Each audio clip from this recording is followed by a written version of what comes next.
everything happens through people. You have to network. We talk networking, personal branding, and lots more with Tom Reaoch, the king of networking in Brazil. So have a listen.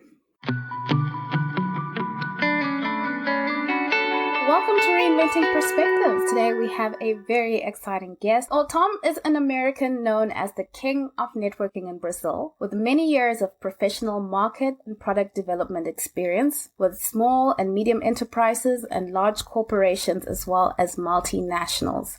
So Tom, we are so honored to have you on here. Thank you for being with us. Tom, please introduce yourself to our audience. Well, Priscilla, first, thank you. It's an honor for me to be part of your show. As you mentioned, I'm an American. I've been in Brazil for over 50 years, born and lived in Pittsburgh in Pennsylvania, studied and spent most of my early life there in Pittsburgh in Ohio. Then I came to Brazil through exchange persons that I had met. I wasn't an exchange person here, but through those persons came to Brazil. I had never traveled before in my life, had never been on an airplane before, but came here as a young person trying to understand what the world was about and restarted. Came through a cultural shock because Brazil is a country that speaks Portuguese, does not speak English. I had to find my way around. One thing led to another, and it was really one person led to another. And therefore, the beginning of networking, everything happens through people. I started working for different companies here. I actually started teaching English to survive.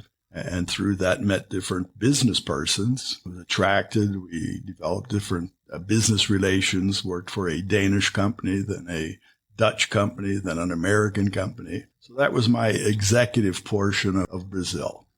When I was 52, I was fired from the corporation where I worked, or as the English say, made redundant, which is sometimes better to say. And that's where I had to restart.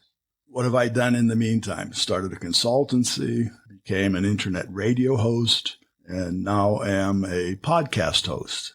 Right now, talking to you as a podcast guest to a podcast host. So that's the short version of Tom Reaoch. Well, Tom, tell us, the king of networking. Why do they call you the king of networking in Brazil? Well, that started in the year 2000 when I restarted my own business life here. I started a consulting company. I'm a founding member here in Campinas, the city where I live, of the American Chamber of Commerce.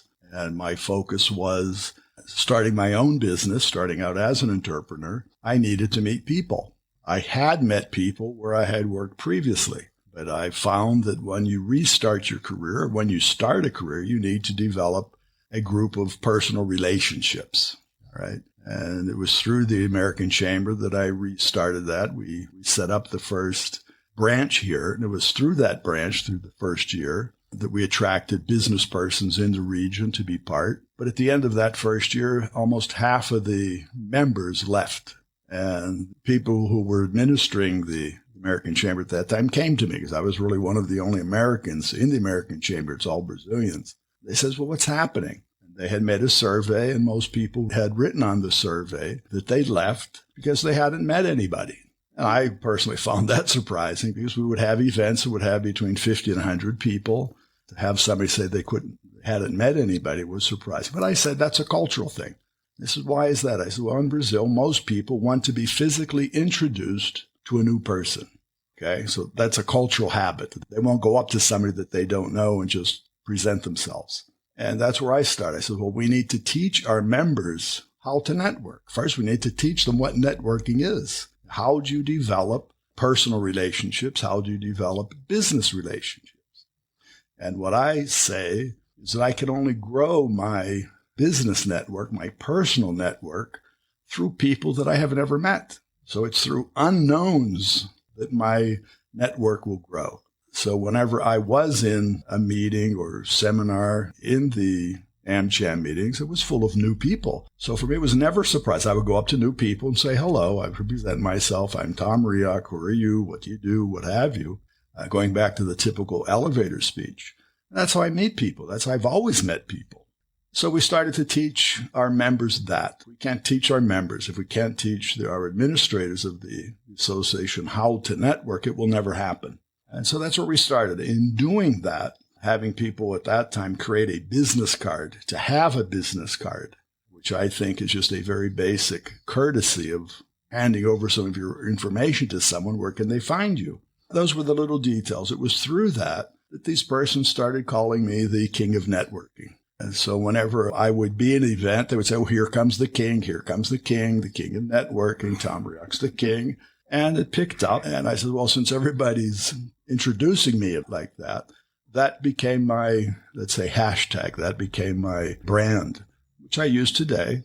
I have over these years spoken to many different groups in AmCham, other organizations, to youth groups who are starting out, to students, trying the same thing. You need to develop a group of relationships, and it should start early. So that's why I'm the king of networking. Your brand kind of just evolved out of just what you were doing. That's a great takeaway there. Now, Tom, people struggle with networking. People always feel like it's very difficult to make those connections. It's easy to meet people, but it's hard to make connections. So what would you say is the key things to really think about for effective networking? Again, it's simple, something that I learned from my mother as a young kid.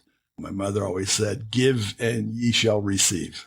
I think networking, developing relationships, the first point is to offer something. Many times networking, and I'm talking in a world sense, most people look to others to develop networking, either when they need a client or have lost their job. That's pretty global, all right? So when people are out of work, they need to find a job, so then they try to find people or go to events to restart. And I'm not saying that's good or bad. That's the way it is. But it shouldn't be the day you lose your job that you start thinking of networking. At the same time, for clients, what I consider networking, obviously it's to find a job, clients, that's part of it. But the biggest part for me is finding allies. So if I consider myself an army of one, I need allies. I need to meet people, and I need to know about people. I need to know about Priscilla. I need to know about what she does, how she does it, where she does it. All right, she's helping young people in Perth, Australia. So how can Tom Reaoch, an American in Brazil, help Priscilla in Perth, Australia? I don't want a job, all right? I don't want you as a client, but maybe somebody does. Maybe you have a job to offer. I don't know.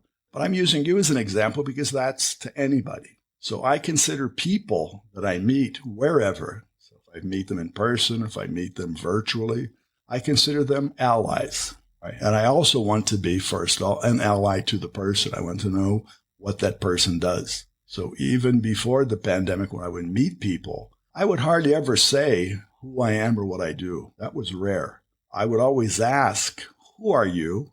What do you do? Where do you do it? And if it was in the American Chamber, which is a business setting, then I would ask you, who are your preferred clients? Those were what I would call the keywords that I would need to help me remember you. Saying you, Priscilla, today, but anybody. So I know Priscilla is a person, and she's looking for business or she's looking to share. And that's it. That would go into my mental file. Someday somebody would come up to me and say, "Do you know anybody from Perth, Australia?" 15 minutes ago, I would say no. Right now, I would say, yes, I know Priscilla. She's in Perth. Would you like to contact her? It's very simple. So that's the sharing portion of networking. But to be able to share, you have to have that. You have to create that. So that's where it should all start.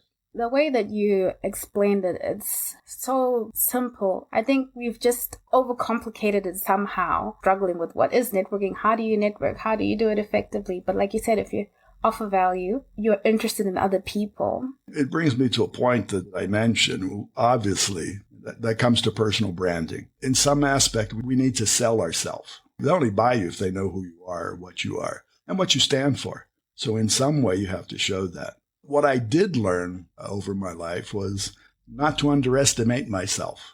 And we all, each of us, we're in a world today that's approaching 8 billion people. That's a huge number. Obviously, I'm not trying to reach 8 billion people, but each one of those persons is unique. I haven't found today 2 people that are the same. I recently interviewed twins. They're not the same. They're different. But that's life. So as many people that I can, and what I have found, everybody has value. Everybody has something, their uniqueness. Sometimes what I try to do is help them discover what their uniqueness is. Many people don't see themselves as being unique. So that's part of the positioning. That goes back to being the ally of helping people show. The more each one of the persons that I'm connected to can connect. It's actually helping me connect to more people through people that I know. Thanks for that, Tom, for just breaking that down. I like that you led into personal branding, so we might as well jump to that because you want to offer value as you're networking, but you also want to be memorable, which I think speaks to the personal branding side of it. As an early entrepreneur, should you focus on the business brand? Should you focus on yourself as the personal brand? Should you do both? I don't know. Maybe you can just speak to that. I think the short answer is we need to do both. Okay. Because as an entrepreneur, we will have a business, or we hope to have a business. But as a business leader in a company, you are the face of the brand. Your company could be a product. It could be a service. I started discovering personal branding when I considered myself a can of peas. It says a can of peas.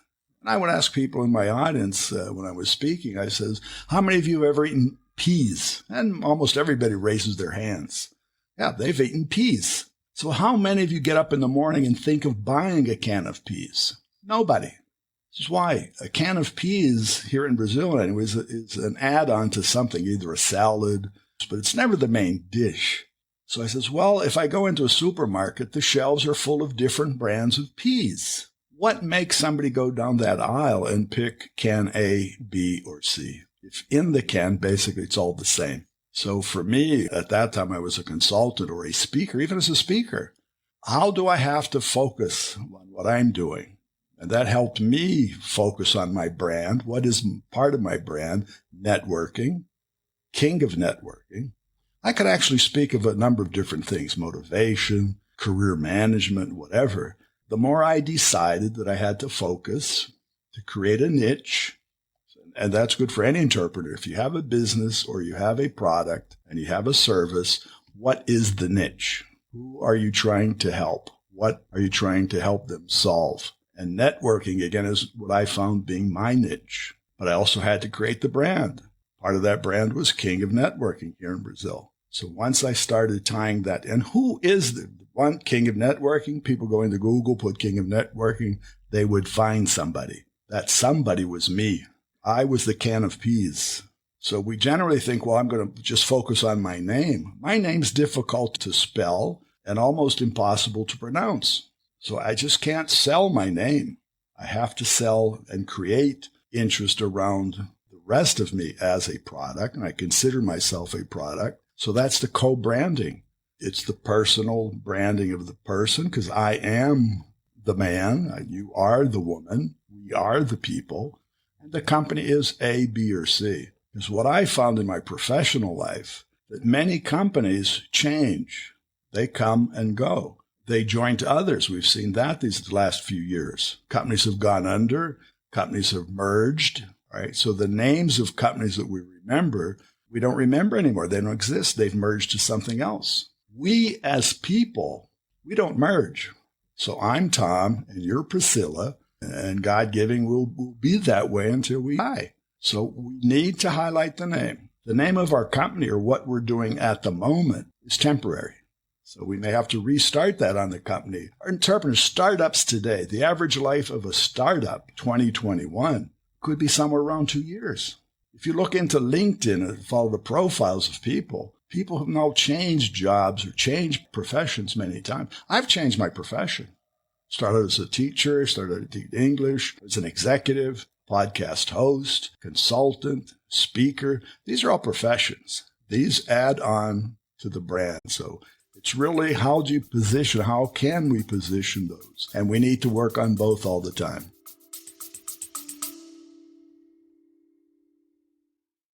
Hey, small business family, quick pause here.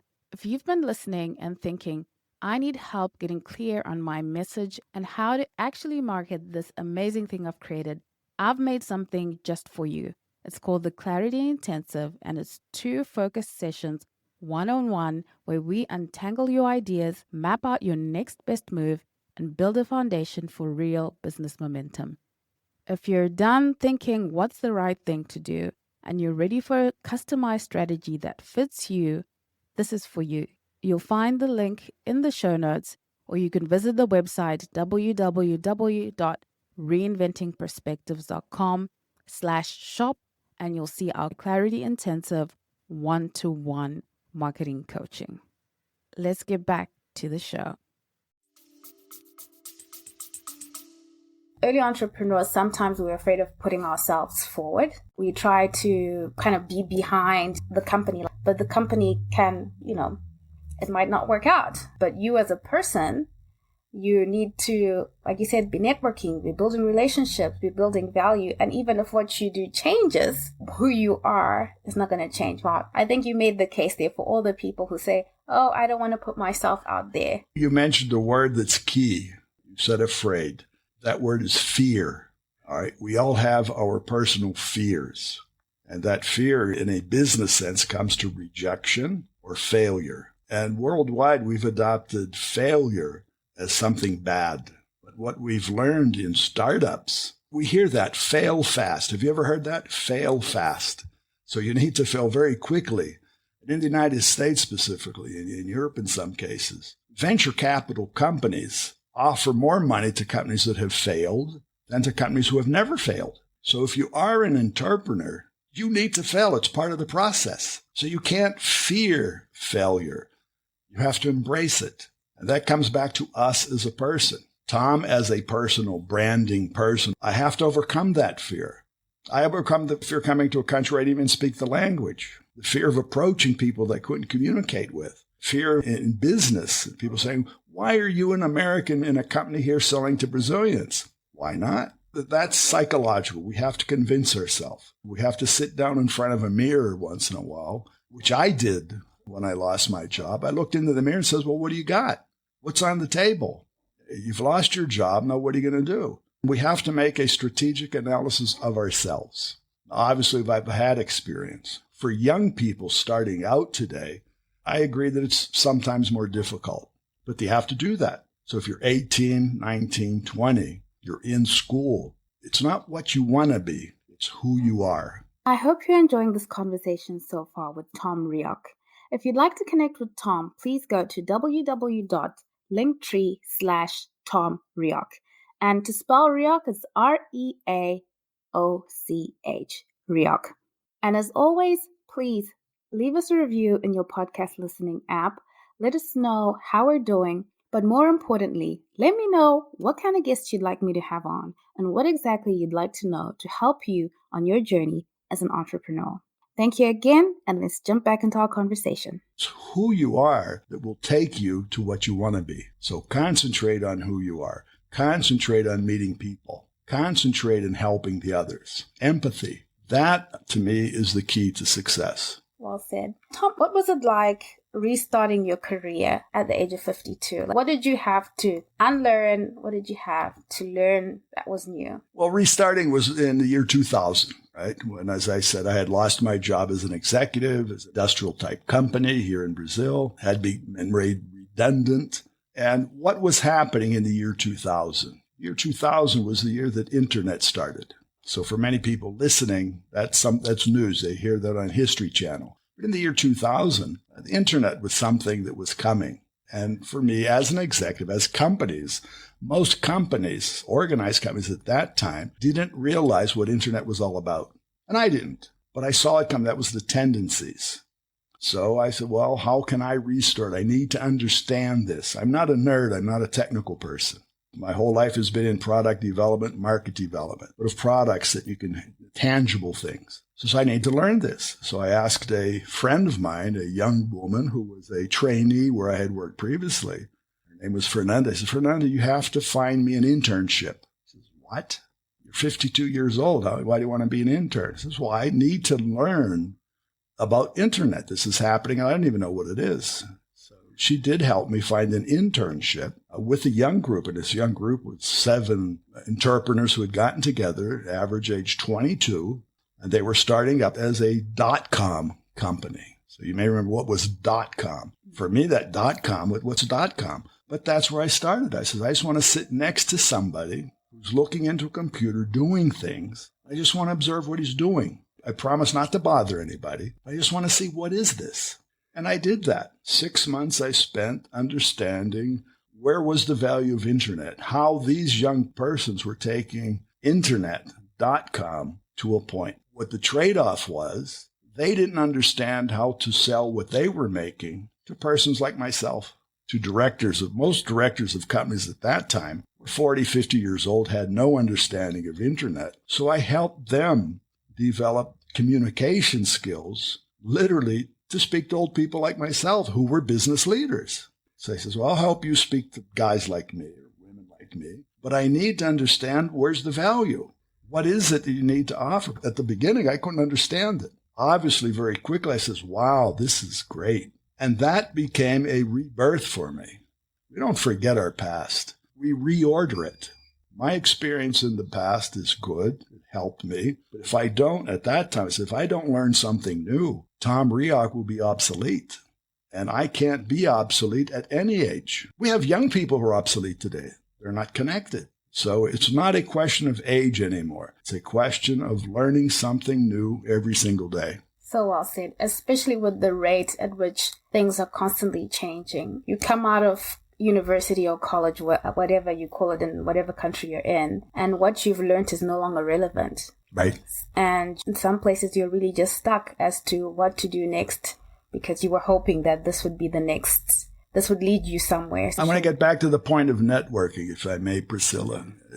Young people in school, 4 or 6 years or 2 years of college or university or whatever you call it, they dedicate their time to understanding techniques. And these techniques may not be relevant. And life is showing us that some of them are not. After 4 years, it's all different. But I want to get back to the point of networking. Networking for any student anywhere in the world should start the first day they get into school. Because those people, your classmates, your roommates, they could be with you for the rest of your lives. What you will learn in class may not be. But if you don't develop relationships there, and many students are in a school that can have 100, 1,000, 15,000 students. Even before in high schools or pre-college, know who the people are that are in your room. Meet them. Know their last name. What do you think they'll do? And it doesn't matter what they'll do. Where will they be? Find a way of tracking them in the future. My classmates, I went to Bowling Green, Ohio many, many years ago. Most of them are doing something in their lives, some different place. Could I find them today if I need to? Yes. Do I call them up every day?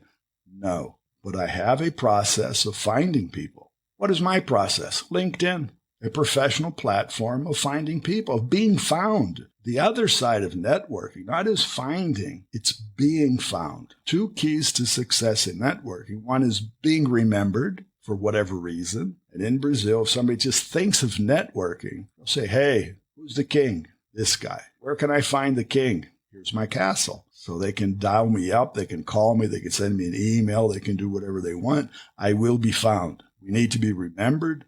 We need to be found. People who have gone through school can't remember their classmates. If they do, sometimes they can't find them.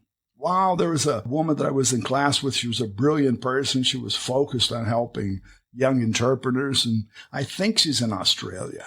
How can I find her? Don't know. So if I really want to, I can dig and dig and dig. But today, most people don't want to do the digging. They want to reach in and pull out the nugget. Digging and finding gold, nobody wants the hard work. That's back to us. Be remembered and be found. Absolutely fantastic. There's so many great points that people can begin to start doing immediately because you can see the value in it. Now, Tom, since you have so much experience with taking products global, when you mentor new entrepreneurs with a product or service that they want to take global, what are the kind of things that you tell them to focus on first? Well, first of all, back to LinkedIn. All right, whatever you have. Today, LinkedIn is a business platform. It's a global platform. There are other platforms. What is available today, and it's free, so there's low cost, low investment of taking part of that, is a platform to show who you are, who your company is, what it's about, and what you offer. But on the other side is to find people or to find eventual partners out in the world in different countries who may be interested in hearing what you have to say or seeing what you have to offer. Working, I say networking is work. Doesn't come free. Platform is free, but you need to dedicate time to that. So the branding, create a brand, create credibility. All right, even if you're a startup, even if your company started yesterday morning, but at least have something, have some meat on the bones that people can adjust to and start showing that. And then go out. The world, again, 8 billion people, billions of companies, and hundreds of countries, and people adjust and use and can use. When we talk about a global society, it has become more global. Virtual networking, because of the pandemic, has become a way of life. It was my way of life even before that. So you need to reach beyond local. Many times, whatever we do, we're thinking of our own backyard. But the global part is to realize there's a world out there.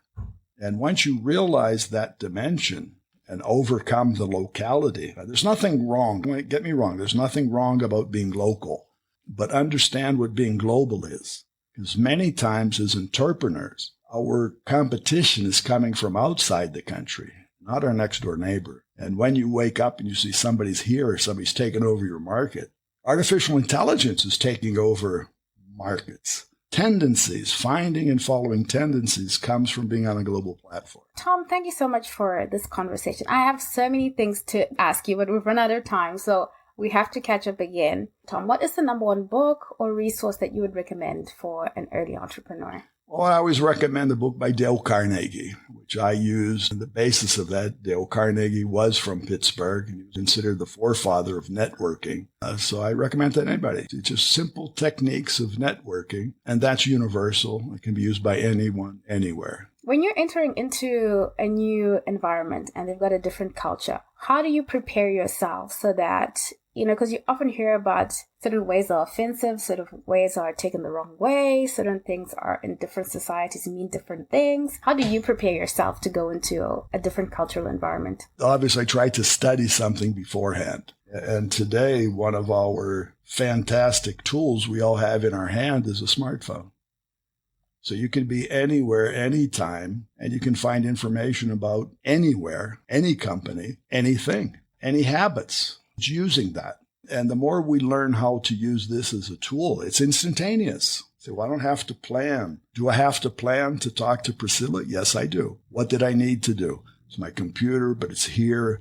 Who is she? Where is she? What's she doing? What's her proposition? How can I help? It's all here. Do I know where Perth, Australia is? Yes, now I do. Do I know there's a time difference? Because I say, well, Brazil is continental. Australia is continental. It's all not Sydney, just like Brazil's not all Rio de Janeiro. So it's just very simply looking for information. You don't have to wait for the information to come. It's findable, and very quickly do that. Now, our last question is always, what has faith meant to you on your journey? Faith, it comes back to my mother. My mother and I grew up after the Second World War. My youth was, let's say, impoverished. We had a lot of difficulties. But my mother would always very simply say, put it in God's hands. And that's a very simple thing to say. Sometimes a very difficult thing to practice. But that has been her motto and my motto throughout my whole life. So when I do come, and I have come to many different personal challenges, you just have to put your faith in God. You have to believe that there is a power out there, and the power is good.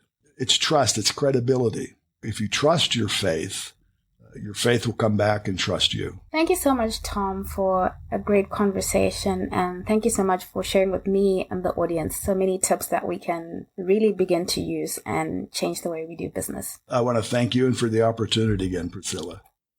Please check out the bonus episode. It's only a few minutes long, and I think it's really going to tie well with this episode on networking. For more information, freebies, and clips from various episodes, please follow us on Instagram at Reinventing Perspectives, or go to our website, www.reinventingperspectives.com. Thank you so much for your time. We absolutely value your time, and even more, we value your feedback. Don't forget to leave us a review.